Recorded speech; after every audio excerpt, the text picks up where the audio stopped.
Now let's take a look at the S&P 500. We were calling for the S&P 500 to have a choppy week, getting up early in the week and then stalling and moving down. So overall, that's pretty much the pattern. The problem is that it was stronger and got through that resistance we were looking at, and it's really not stalling in any significant way.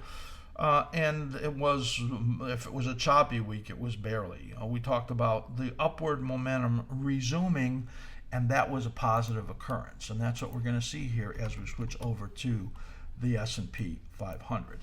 So there was a brief time right over here, literally for 3 days, where this went neutral.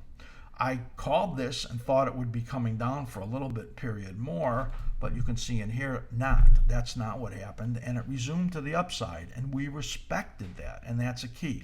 I thought these resistances right over here, 33.52 to 33.63, would be what stopped it. It got 20 points higher in there, so about 0.5%, 0.75% above where I thought it was going to stop.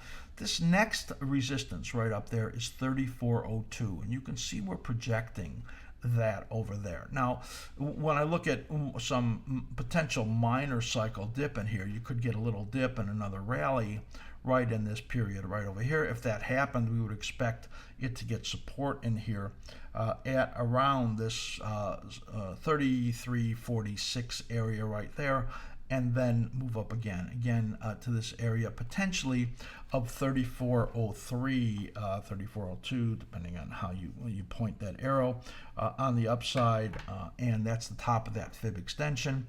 And then we think it comes down. So the next 2-3 weeks we're looking in here is that just some chop period right in here and then coming down.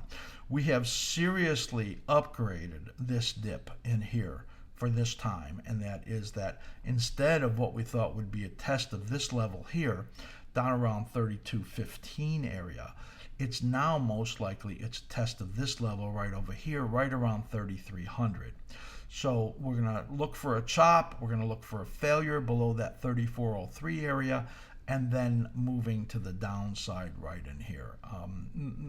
This market's not going to give ground easy, and with this big upward momentum, it's really a market that is exhibiting just immense strength. Some of the evidence, there's still at least, we think, a few weeks right in here of being able to hold up, and overall continued strength and upward momentum. That minor dip may be into maybe 5 days from into the end of February, and that would be a buy right in that area if that did happen, and then move up again.